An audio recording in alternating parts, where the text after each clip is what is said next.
زندگی جینا کسی کے لیے بھی کوئی آسان کام نہیں ہے. مطلب یہ گھسی پٹی سی بات ہے. کوئی امیر آدمی ہو، غریب ہو، ثروت مند ہو، مفلس ہو، آ، زندگی کے مسائل سے آپ کو جوجھنا پڑتا ہے، لڑنا پڑتا ہے. لیکن کچھ باتیں ایسی ہوتی ہیں کہ آپ سوچتے ہیں کہ کاش یہ اگر درست ہوتی، ٹھیک ہوتی، یا کچھ ذمہ داریاں آ، افراد اپنے ذمہ جو ذرا سے پیسے والے لوگ ہیں اپنے ذمہ لے لیتے، یا ریاست کچھ ذمہ داریاں نبھاتی. نبھاتی ہیں، سب لوگ اپنے اپنے حصے کا کام کر ہی رہے ہیں.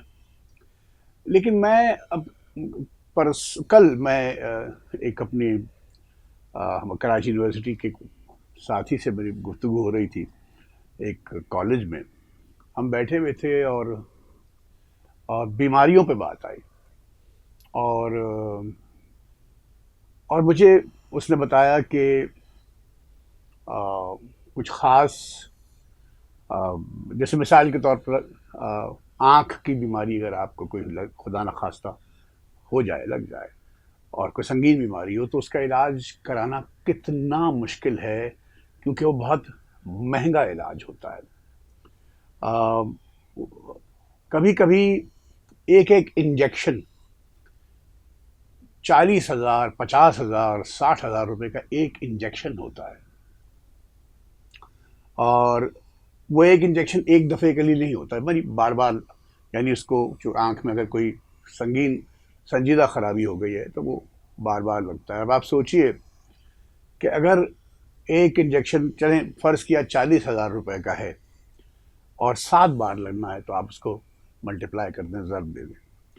کتنا ہی امیر آدمی کیوں نہ ہو، کتنا ہی امیر گھرانے کے لوگ کیوں نہ ہو، آ، یہ بہت مشکل ہو جاتا ہے.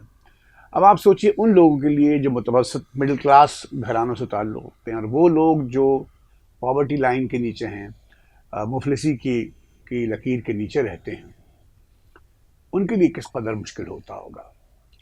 آم،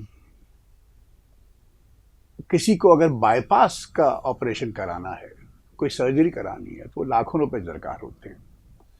ہاں، یہ درست ہے کہ ہمارے ہاں ایسے ہسپتال اب بن چکے ہیں جہاں مفت علاج ہوتا ہے. لیکن ابھی بھی کثیر تعداد ان لوگوں کی ہے جو چھوٹی چھوٹی چیزوں کے لیے، علاج کے لیے دھکے کھا رہے ہوتے ہیں ہسپتالوں کے.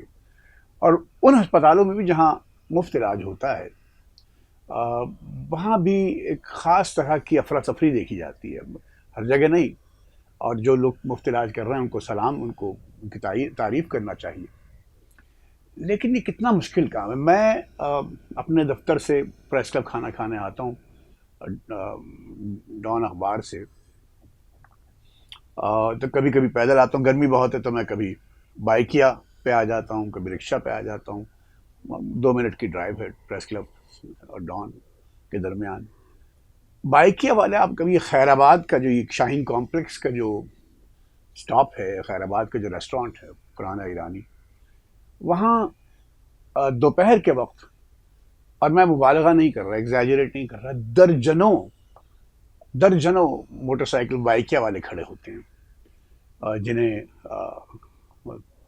جو تلاش ہوتی ہے کہ کوئی ان کی بائک بک کرے اور وہ آگے چلیں. اور ظاہر ہے ان کا کوئی بہت زیادہ کاروبار نہیں ہوتا، وہ سینکڑوں کا کاروبار ہوتا ہے. یعنی اگر وہ آپ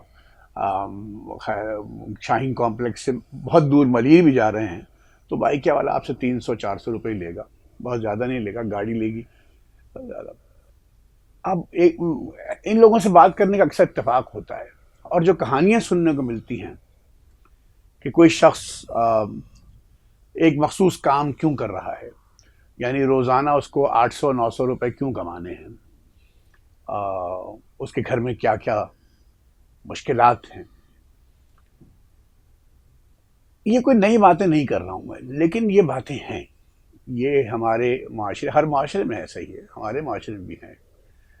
تو سوچتا یہ ہوں کہ کیا ایسا کہ ریاست ایسا کیا کرے، حکومت ایسا کیا کرے، افراد، مخیر افراد ایسا کیا کریں، عام آدمی ایسا کیا کرے کہ زندگی ذرا کم سہل، کم مشکل ہو جائے، کم آسانیاں ذرا زندگی میں آ جائیں.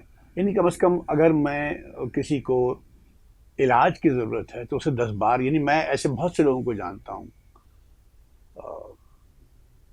کہ جو صرف اس لیے ڈاکٹر کے پاس نہیں جاتے کہ پیسے خرچ ہوں گے، اور وہ سیلف میڈیکیشن کرتے ہیں، اس پر ان کا انحصار ہوتا ہے جو کہ غلط ہے۔ ایسے ہی ایک سنجیدہ سا موضوع ہے، خدا کرے کہ آنے والے دن ذرا بہتر ہوں اور لوگوں کے لیے سہولتیں ہوں، خاص طور پر یہ جو صحت کے مسائل،